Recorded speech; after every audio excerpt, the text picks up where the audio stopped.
तो मेरे प्यारे दोस्तों, स्वागत है आपका अपने YouTube चैनल मोटिवेट स्टडी पर। एसएससी जीडी एग्जाम 2025 का 7 फरवरी का फर्स्ट शिफ्ट में पूछे गए सभी प्रश्नों का डिस्कशन करेंगे और साथ में मोस्ट एक्सपेक्टेड प्रश्न भी बताएंगे जो आने वाले परीक्षा में पूछा जाएगा। ठीक है, जो कि आप देख सकते हैं कि जो लगातार वीडियो देख रहे हैं उनको मालूम होगा हर शिफ्ट में जो क्वेश्चन आ रहा है एनालिसिस से जो एक्स्ट्रा फैक्ट्स बता रहे हैं उससे 4 से 5 प्रश्न डायरेक्ट क्वेश्चन रिपीट हो जा रहा है। ठीक है, और एक्स्ट्रा फैक्ट जो बता रहे हैं 5 से 6 क्वेश्चन आपको लड़ जा रहा है हर शिफ्ट में डेली।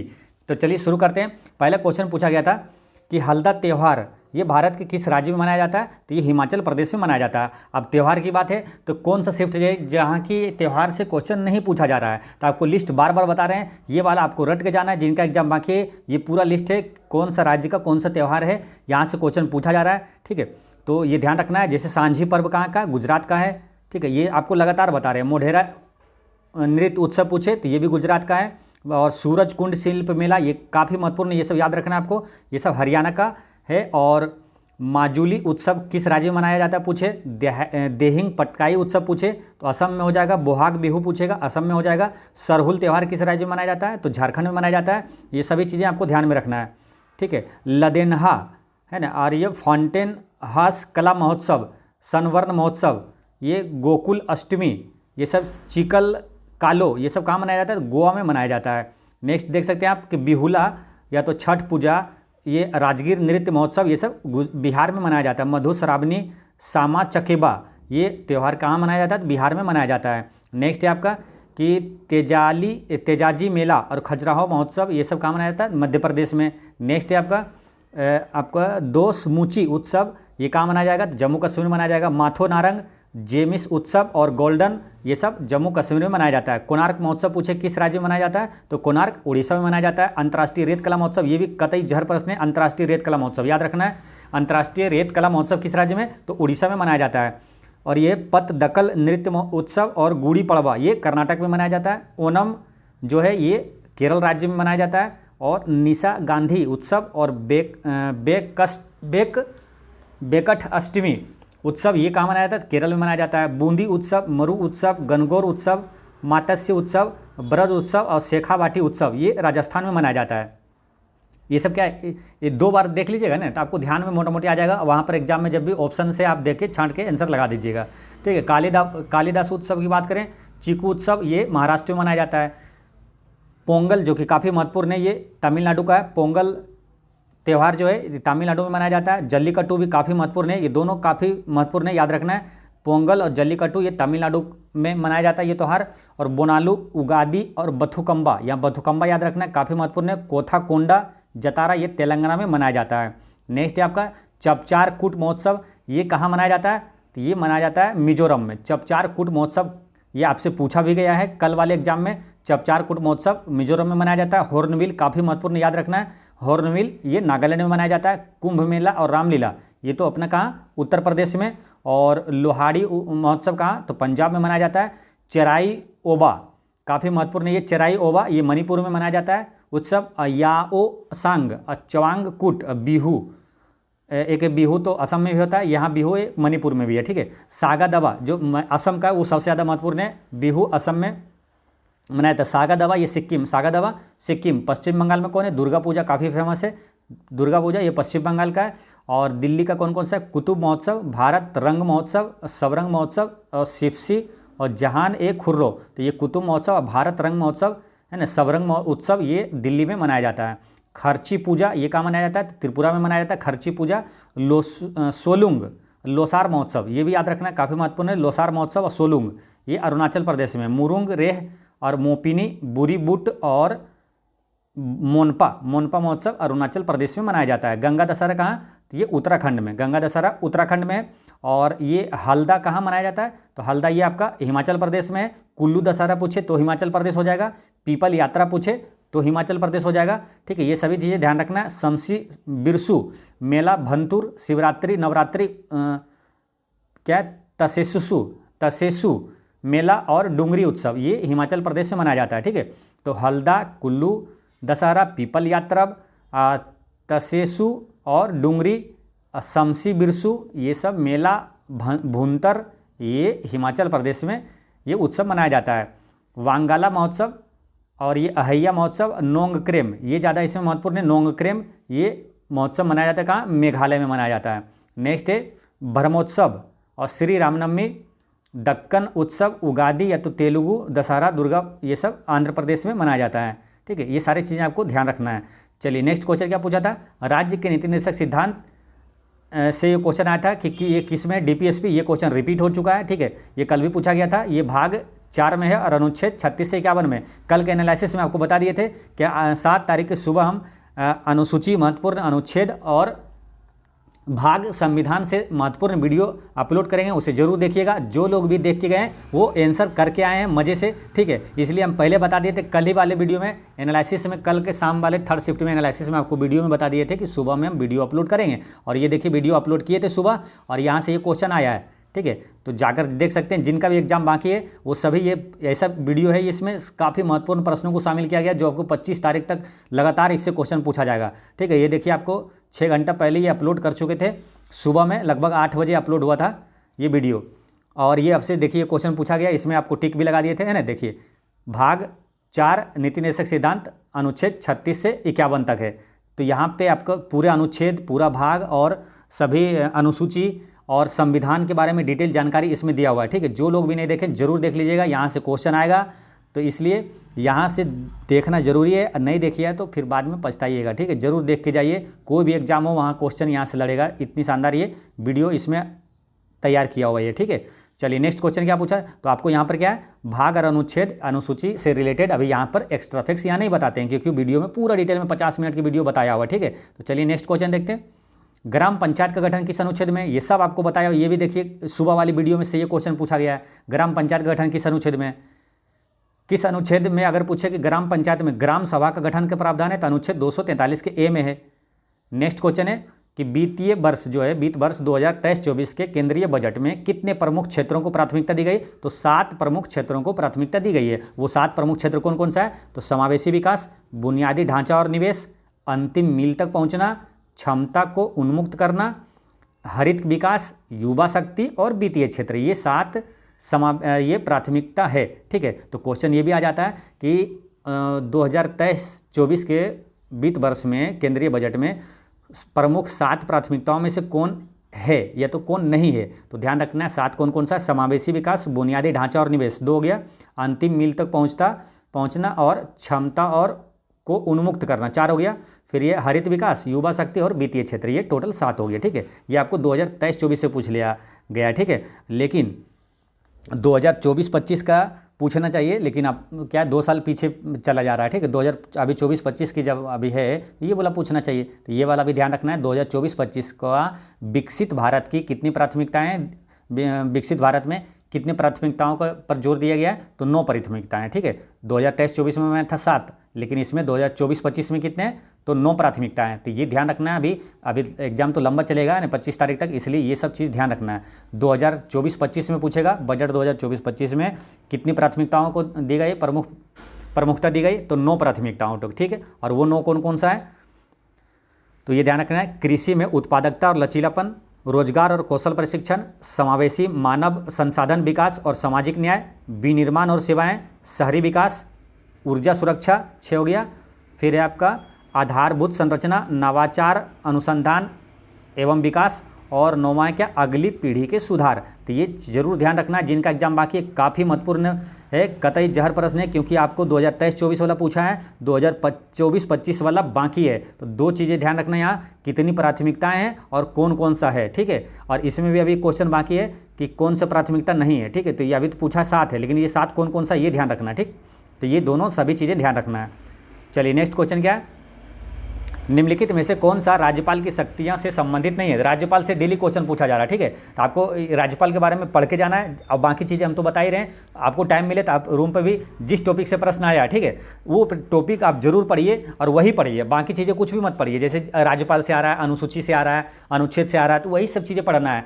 और प्रमुख त्यौहार से आ रहा है, शास्त्रीय नृत्य से आ रहा है, आपको बता भी हम रहे हैं डिटेल में, लेकिन हमारे वीडियो देखने के बाद अगर टाइम मिले तो आप उस टॉपिक से जहाँ से प्रश्न पूछा जा रहा है जरूर आप रूम में पढ़ें। ठीक है, ताकि आप शानदार कर पाएँ, एग्जाम में मेरिट लिस्ट में आपका नाम हो। तो यहाँ पर क्या पूछा था, राज्यपाल की शक्तियों से संबंधित नहीं है। तो राजनयिक और सैन्य शक्तियाँ ये राज्यपाल से संबंधित नहीं है, क्योंकि ये राष्ट्रपति के पास होती है राजनयिक और सैनिक शक्तियाँ, सैन्य शक्तियाँ। ठीक है, जैसे होता है ना सर्वोच्च सेना का कमांडर कौन होता है, तो राष्ट्रपति, अभी कौन है, द्रौपदी मुर्मू है। ठीक है, तो ये चीज़ें ध्यान रखना है। राज्य सरकार का संवैधानिक प्रमुख कौन होता है, तो होता है ये राज्यपाल। ठीक है, अगर क्वेश्चन आता है ना कि राज्य सरकार का संवैधानिक प्रमुख होता है, वो राज्यपाल होता है। राज्यपाल की शक्तियाँ कौन कौन सा है, ये यहाँ पर देख लेते हैं। देखिए क्वेश्चन पूछ लिया जाएगा कि राज्यपाल की कौन इसमें शक्तियाँ नहीं है, तो पूछा जाता है ना। तो ये देखिए राज्यपाल क्या है, राज्य विधानमंडल को स्थगित कर सकता है, राज्य विधानसभाओं को भंग कर सकता है, विधानसभा के अध्यक्ष और उपाध्यक्ष दोनों अगर उपस्थित है तो सत्र की अध्यक्षता कर सकता है। राज्यपाल क्या करता है, विधानसभा में पेश किए गए विधेयक को रोक सकता है, लौटा सकता है। ठीक है, या तो पुनर्विचार के लिए आरक्षित कर सकता है। राज्यपाल जो है विधान परिषद के कुल कितने सदस्यों को नियुक्त कर सकता है, तो ये 1/6 सदस्यों को। राज्यपाल का पद किस अनुच्छेद में, 153 में है ना, 153। राज्यपाल की नियुक्ति किस अनुच्छेद में, तो अनुच्छेद 155 में। नियुक्त कौन करता है, तो राष्ट्रपति द्वारा इसे नियुक्त किया जाता है। राज्यपाल को क्षमादान की शक्ति किस अनुच्छेद में, अनुच्छेद 161 में। राष्ट्रपति को क्षमादान की शक्ति अनुच्छेद 72 में है।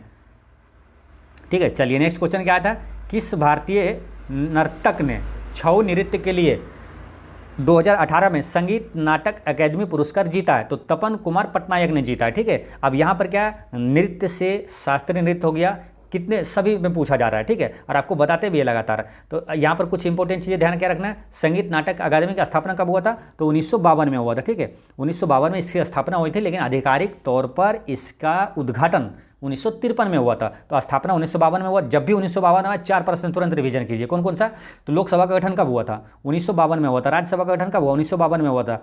सामुदायिक विकास कार्यक्रम की शुरुआत कब हुआ, तो 1952 में हुआ था। ये चारों चीज़ें 1952 में याद रखना है। ठीक है, तो चलते हैं नेक्स्ट क्वेश्चन पे। बाकी संगीत नाटक अकादमी के बारे में आपको बता चुके हैं। चलिए नेक्स्ट देखते हैं, खिलाफत आंदोलन के बाद कौन सी समिति का गठन हुआ था, तो मजलिस ए अहरार ए इस्लाम समिति का गठन हुआ था। बात है खिलाफत आंदोलन कहती है, यहाँ से अभी एक ही नहीं बल्कि इससे रिलेटेड कुछ क्वेश्चन और भी आएंगे आने वाले शिफ्ट में।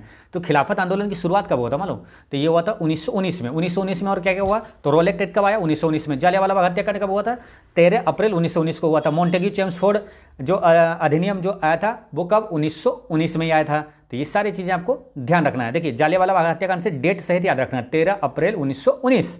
ठीक है, चलिए नेक्स्ट देखते हैं, प्रथम पंचवर्षीय योजना का मुख्य उद्देश्य क्या था। आपको ये भी देखिए एक्स्ट्रा फैक्ट से ये क्वेश्चन पूछा गया है, कम से कम आज भी इस शिफ्ट में 5 से 5 प्रश्न पूछा गया, डायरेक्ट एनालिसिस से एक्स्ट्रा फैक्ट से क्वेश्चन आया। ठीक है, ये सब चीज़ें कितनी बार बता चुके हैं, एक बार नहीं कम से कम 4-5 बार बता चुके हैं। प्रथम पंचवर्षीय योजना, द्वितीय पंचवर्षीय योजना का मुख्य उद्देश्य क्या है, इसका कार्यकाल क्या है, सब चीज़ें आपको बता चुके हैं। किस मॉडल पर आधारित है ना, पहली पंचवर्षीय योजना हेरोडो मॉडल पर आधारित है, दूसरी पंचवर्षीय योजना पीसी मालोनोविस मॉडल पर आधारित है। सब चीज़ आपको बता चुके हैं, इसलिए एक भी वीडियो स्किप नहीं करिएगा, क्योंकि देखिए अब इतनी चीज़ें मेरे पास है ना कि आपको बताएंगे एक वीडियो में बहुत लंबी हो जाएगी। ठीक है, इसलिए सभी वीडियो को देखिए, आप एग्जाम में निश्चित रूप से सक्सेस हो जाइएगा और एक्सेलेंट करके आइएगा।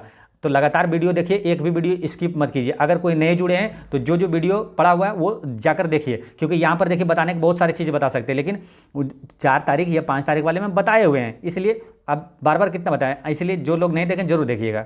यहाँ पर और भी चीज़ें कुछ बता देते हैं आपको। देखिए अगर ऑप्शन में ये नहीं होगा है ना, प्रथम पंचवर्षीय योजना का मुख्य उद्देश्य क्या था, तो कृषि का विकास था। अगर ये ऑप्शन में नहीं होगा तो देखिए ऑप्शन में अगर ये सब में से कुछ होगा तो वहाँ से आंसर हो जाएगा। तो ध्यान रखना है, भारत की पहली पंचवर्षीय योजना का मुख्य उद्देश्य बुनियादी समस्याओं का समाधान करना था। इस योजना के तहत पूंजी की कमी को दूर करने और बचत करने की क्षमता को बढ़ाने पर जोर दिया था। अगर वो नहीं होगा तो ये होगा, तो ये आंसर हो जाएगा। तो इसलिए ऑप्शन के अनुसार से आंसर हो जाती है। ठीक है, पहले पंचवर्षीय योजना के बारे में और चीज़ें ध्यान रखना, क्या इस योजना का कुल बजट कितना था, 2069 करोड़ रुपये था। इस योजना में सिंचाई, ऊर्जा, कृषि, परिवहन, संचार, उद्योग और सामाजिक सेवाएं, भूमिहीन किसानों को पुनर्वास जैसे क्षेत्रों पर ध्यान दिया गया था। और इस योजना के दौरान कई सिंचाई परियोजनाएं शुरू की गई, जिसमें भाखड़ा, हीराकुंड और दामोदर घाटी बांध शामिल है। इस योजना के दौरान बच्चों के स्वास्थ्य, शिशु मृत्यु दर को कम करने पर भी ध्यान दिया गया था। पंचवर्षीय योजना के बारे में सारा चीज़ आपको देखिए डिटेल, आपको आज ही नहीं बल्कि कल भी आपको ये लिस्ट बताएं, और इसी से क्वेश्चन पूछा जा रहा है। हर शिफ्ट में पंचवर्षीय योजना से 2-2 प्रश्न, 3-3 प्रश्न पूछा जा रहा है। आपको शुरू में ही बता दिए थे पंचवर्षीय योजना काफ़ी महत्वपूर्ण है, इससे रिलेटेड सभी चीज़ें आपको बता चुके हैं 4 तारीख 5 तारीख वाले में। ठीक है, तो पंचवर्षीय योजना एक बार फिर यहाँ पर देख सकते हैं। है। पहली पंचवर्षीय योजना का कार्यकाल 1951 से 56 है, दूसरे का 56 से 61 है। ये पहली का उद्देश्य क्या है? कृषि क्षेत्र पर ध्यान देना और बहुउद्देशीय परियोजनाओं जैसे हीराकुंड बांध, भाखड़ा नागल डैम, ये सब मुख्य उद्देश्य था इसका। और इसका जीडीपी का अनुमानित लक्ष्य कितना था? पहली पंचवर्षीय योजना का 2.1 था। दूसरी पंचवर्षीय योजना 56 से 61 और इसका उद्देश्य था, मुख्य उद्देश्य था औद्योगिक विकास। और ये इसका जो था अनुमानित जो विकास दर था ये था 4.5%, ठीक है। और हासिल हुआ कितना? 4.1%। तो ज़्यादातर यही पूछा जाता है कितना अनुमानित लक्ष्य था। तीसरी पंचवर्षीय योजना 61 से 66 और ये अर्थव्यवस्था को गति देना था और इसका था 5.6 इसका क्या है? जीडीपी का वार्षिक इसका लक्ष्य, अनुमानित लक्ष्य था, ठीक है। तो ये सारा चीज़ आपको बता चुके हैं, ठीक है। तो एक बार आपको ये सब चीज़ तो बता चुके हैं, ठीक है।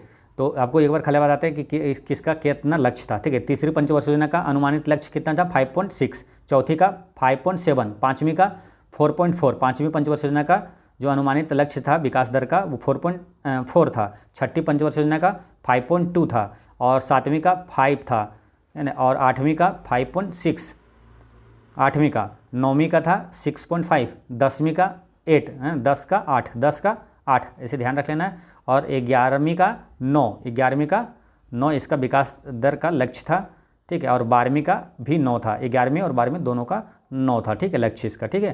तो ये चीज़ें ध्यान रखना है। और अंतिम पंचवर्षीय योजना 12 से 17, 12वीं 12 से 12वीं 12 से 17, तो ऐसे ध्यान रख लेना है। बाकी इसके बारे में आपको डिटेल पहले बता चुके हैं, ठीक है। चलिए नेक्स्ट देखते हैं। पैरा एशियाई 2023 में भारत की रैंक क्या थी? तो पैरा एशियाई खेल में 2023 में भारत की रैंक क्या थी? तो 5वां रैंक था, ठीक है। तो ये आंसर हो गया। अब एक्स्ट्रा फैक्ट्स में सारी चीज़ें जो बताएंगे वो याद रखना आपको। देखिए साल 2023 में हुए एशियाई पैरा खेलों में भारत 5वें स्थान पर रहा था। अब एक्स्ट्रा फैक्ट्स में याद रखना है क्या? 2022 में जो कॉमनवेल्थ गेम हुआ था उसमें भारत की रैंक क्या थी? तो वो 4था स्थान था, ठीक है, याद रखना है। 2022 में कॉमनवेल्थ गेम हुआ था राष्ट्रमंडल खेल, उसमें भारत की रैंक 4था था। और 2022 में हुए एशियन गेम्स में भी ये भारत का रैंक क्या था? 4था था। ये है एशियन गेम और ये क्या था? Para Asian. तो पैरा एशियन वाला पूछा था तो ये 5वां और एशियन वाला में 4था स्थान है, ठीक है। ओलंपिक की बात कर लेते हैं तो जो पेरिस ओलंपिक 2024 हुआ था उसमें कुछ चीज़ें आपको महत्वपूर्ण नहीं है, ध्यान रखना है। जैसे पूछ लिया जाएगा ना कि नीरज चोपड़ा कौन सा पदक जीता था? तो रजत पदक जीता था, ठीक है। भाला फेंक में जीता था, ये भी ध्यान रखना है, 89.45 मीटर थ्रो के साथ, है ना। कितना वो भाला फेंका ये भी ध्यान रखना है। 8.89 है ना, 89.45, ठीक है, ये ध्यान रखना है। और किस खेल से संबंधित है? भाला फेंक से संबंधित है। एकमात्र ऐसे खिलाड़ी है ये 2024 पैरा ओलंपिक में रजत पदक जीता, बाकी सभी कांस्य पदक जीता था, ठीक है। तो क्वेश्चन ये भी आ जाता है आपसे कि सरबजोत सिंह, मान के चलिए ये क्वेश्चन आ गया, सरबजोत सिंह ये कौन सा पदक जीता था? तो कांस्य पदक जीता था। बाकी ये जो है ये है ना, कितने खिलाड़ी? 1 2 3 4 5, ये पांचों जो है, एक तो है पुरुष हॉकी टीम है, ये पांचों कांस्य पदक जीता। एकमात्र नीरज चोपड़ा ही रजत पदक जीता था। तो मनु भाकर कांस्य पदक, सरबजोत सिंह कांस्य पदक, स्वप्निल कुसाले ये कांस्य पदक, पुरुष हॉकी टीम जो है वो कांस्य पदक जीता। किसको हराकर जीता? ये महत्वपूर्ण है, ठीक है। डायरेक्ट क्वेश्चन आ जाएगा कि पेरिस ओलंपिक 2024 में पुरुष हॉकी टीम ने किसे हराकर हॉकी का जो कांस्य पदक हॉकी में जीता? तो स्पेन को हराकर, है ना, स्पेन को हराकर जीता था। और हॉकी टीम का कप्तान कौन था? हरमनप्रीत सिंह था, ठीक है। और अमन सहरावत जो है ये कुश्ती में फ्री स्टाइल के 57 किलोग्राम स्पर्धा में कांस्य पदक जीता था। तो ये सभी चीज़ें ध्यान रखना है। और ये है पेरिस ओलंपिक, ठीक है, ये है पेरिस पैरा ओलंपिक। तो पहले पेरिस ओलंपिक की बात कर रहे हैं, पैरा ओलंपिक की बाद में बात करेंगे। तो जो ओलंपिक है सिंपल वाला, उसमें भारत की रैंक पूछेगा। ओलंपिक 2024 में भारत की रैंक क्या थी? तो 71वां था, ठीक है, ये ध्यान रखना है। कुल कितने पदक जीता? तो 6 पदक पूछेगा। स्वर्ण पदक कितना जीता? तो स्वर्ण पदक 1 भी नहीं। रजत पदक 1 जो कि नीरज चोपड़ा जीता था। कांस्य पदक 5 जीता था, ठीक है, ये ध्यान रखना है। अब बात कर लेते हैं पैरा ओलंपिक का। पैरा ओलंपिक 2024 में क्या है? तो इसमें भारत की रैंक 18वां था, है ना, 18, ये ठीक था, है ना। उसमें तो 71वां था। पैरा ओलंपिक अच्छा रहता है, ठीक है। पैरा ओलंपिक अपने खिलाड़ी ज़्यादा पदक भी जीतते हैं। इसमें देखिए 29 पदक जीत लिया और 7 स्वर्ण पदक भी इसमें है और 9 रजत पदक है, 13 कांस्य पदक है, ठीक। इसमें 18वां रैंक है। एक क्वेश्चन याद रखना है आपको एक्स्ट्रा फैक्ट्स में, पैरा ओलंपिक खेलों में 2 स्वर्ण पदक जीतने वाली पहली भारतीय महिला कौन बनी है? तो अबनी लेखेरा जो कि राजस्थान से है। नेक्स्ट क्वेश्चन क्या था? पीएम गति शक्ति योजना से संबंधित एक क्वेश्चन था। अब क्वेश्चन क्या था पूरा एग्जैक्ट नहीं मिल पाया, ठीक है। तो पीएम गति शक्ति से 3 प्रश्न बन जाते हैं यहाँ पर। कौन कौन सा? देखिए तो जो भी होगा वो आंसर आप यहाँ से देख सकते हैं। और जो नहीं होगा वो आएगा एग्जाम में, ठीक है। तो वो भी ध्यान रखना है।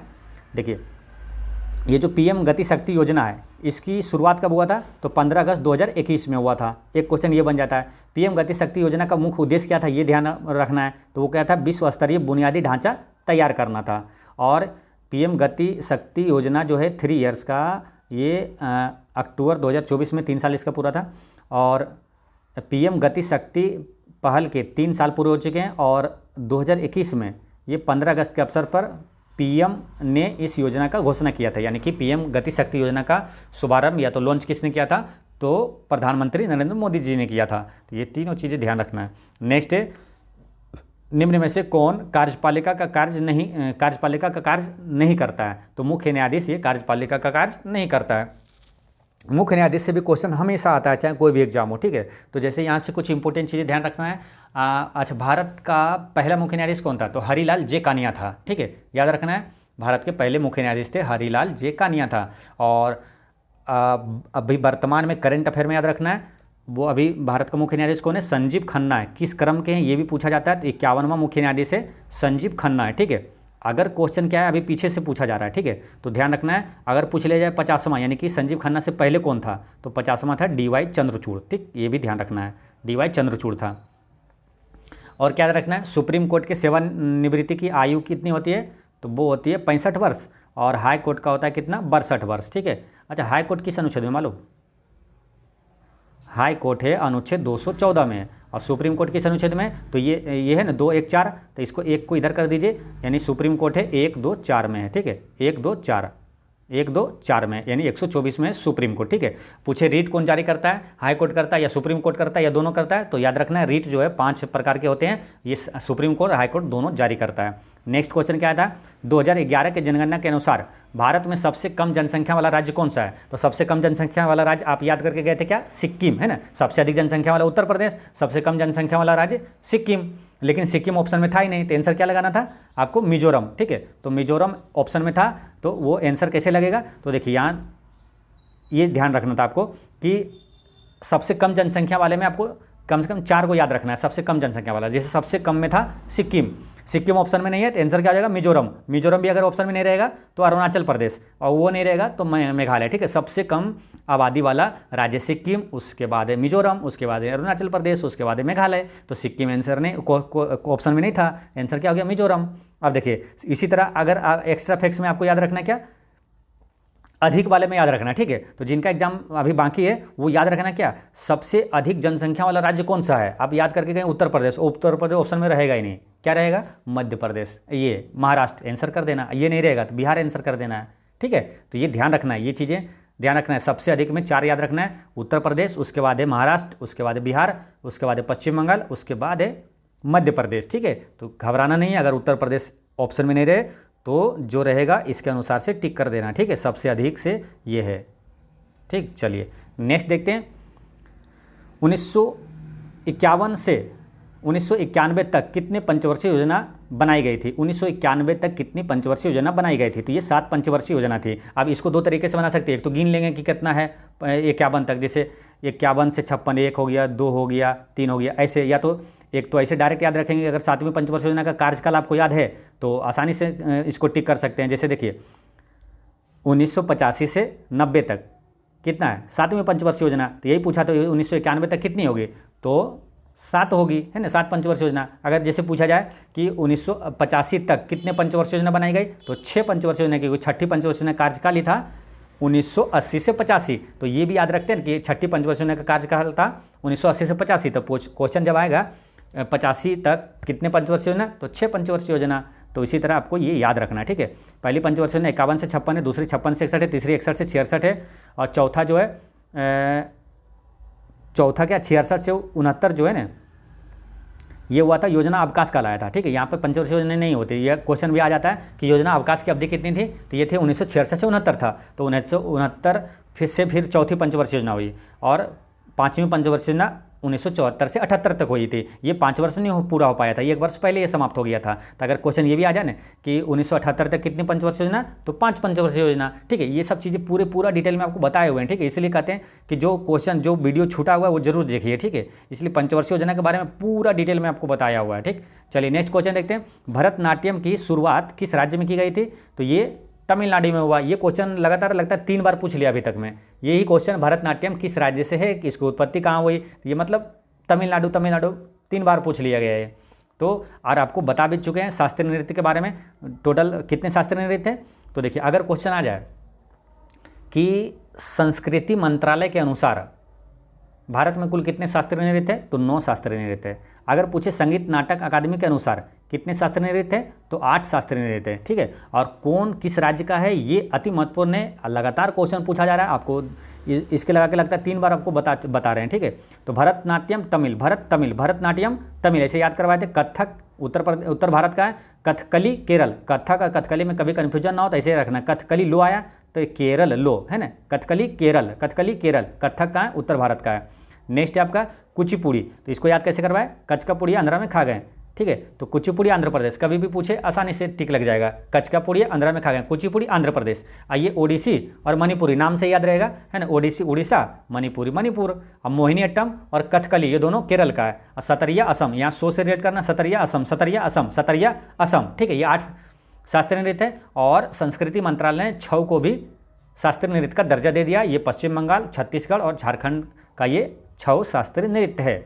चलिए नेक्स्ट है, साल 1919 में किस समिति की स्थापना हुई, तो ये क्वेश्चन आपको लगता बता चुके हैं, है ना। अखिल भारतीय समिति खिलाफत समिति का ये स्थापना हुई थी 1919 में। अगर पूछे लीग, कौन सी लीग की स्थापना हुई, तो league of Nations, red cross society league और कम्युनिस्ट इंटरनेशनल की स्थापना हुई थी, ठीक है। बाकी चीज़ आपको 1919 के बारे में बता दिए थे, है ना। रोलेट एक्ट, खिलाफत आंदोलन, जालियांवाला बाग हत्याकांड, मोंटेग्यू चेम्सफोर्ड, ये सब 1919 में ही शुरू हुआ। नेक्स्ट क्वेश्चन है, देखिए ये भी क्वेश्चन आपको एक्स्ट्रा फैक्ट्स में बता चुके हैं, 4 तारीख में ही शायद बताए थे। इसमें आपको बता दिए थे यूपीएससी का अध्यक्ष कौन है। तो उस समय क्वेश्चन आया था कि यूपीएससी किस अनुच्छेद में, शायद ये पूछा था, ठीक है। तो संघ लोक सेवा आयोग, तो उस समय एक्स्ट्रा फैक्ट्स में आपको बताए थे यूपीएससी का अध्यक्ष कौन है, तो प्रीति सूदन है, ठीक है। तो ये एक्स्ट्रा फैक्ट्स से क्वेश्चन आ रहा है, इसलिए वीडियो देखते हैं जो वो आसानी से आंसर करके आते हैं। अभी फिर देखिए एक्स्ट्रा फैक्ट्स हम बता रहे हैं, इतनी चीज़ें सारे याद रखना है, ठीक है। देखिए नीति आयोग का अध्यक्ष कौन होता है, तो प्रधानमंत्री होता है। या तो योजना आयोग का अध्यक्ष पूछे तो प्रधानमंत्री होता है, अभी वर्तमान में कौन है, नरेंद्र मोदी है। नीति आयोग का अगर उपाध्यक्ष पूछे तो सुमन बेरी है, अभी ये क्वेश्चन नहीं पूछा गया, ठीक है। तो याद रखना है सुमन बेरी, ये नीति आयोग का सुमन बेरी, ठीक है। सुमन बेरी ये नीति आयोग का उपाध्यक्ष है। और नीति आयोग का सीईओ पूछेगा वी.आर. सुब्रमण्यम, सीईओ। ये सब कतई जहर प्रश्न है, ये सब अभी पूछा नहीं गया है, ठीक है, ध्यान रखना है। तो सीईओ कौन है, सीईओ सुब्रमण्यम, उपाध्यक्ष सुमन बेरी। संघ लोक सेवा आयोग का प्रीति सूदन। और 21वें विधि आयोग का अध्यक्ष था बलबीर चौहान। अब 22वें विधि आयोग का अध्यक्ष कौन है, तो ऋतुराज अवस्थी है। राष्ट्रीय महिला आयोग का अध्यक्ष कौन है, तो विजया रहाटकर है। राष्ट्रीय महिला आयोग का अध्यक्ष विजया रहाटकर है। और राष्ट्रीय पिछड़ा वर्ग आयोग का अध्यक्ष कौन है, तो हंसराज गंगाराम अहिर है। और एसएससी का जो है कर्मचारी चयन आयोग का अध्यक्ष कौन है, तो एस गोपाल कृष्णन है। 7वें वेतन आयोग का अध्यक्ष कौन है, तो अशोक कुमार माथुर है 7वें वेतन आयोग का अध्यक्ष। तो ये सभी चीज़ें आपको ध्यान में रखना है। नेक्स्ट है, प्राचीन काल में बर्तनों पर किस प्रकार की चित्रकारी की जाती थी, तो वो ज्यामितीय डिजाइन होती थी। मछली, पक्षी, पशु, वृक्ष और मानव आकृतियाँ होती थी। ऑप्शन के अनुसार से वहाँ पर आंसर आप लगा सकते थे। रसायन विज्ञान में समीकरण संतुलित के बारे में एक क्वेश्चन पूछा था, तो संतुलित समीकरण के कुछ उदाहरण है, जैसे संतुलित होता है वो ध्यान रखना है। अब ऑप्शन के अनुसार से उसका आंसर होगा क्या था ऑप्शन में, ठीक है। जैसे 2H2O से O2, तो ये क्या बना 2H2O, ठीक है।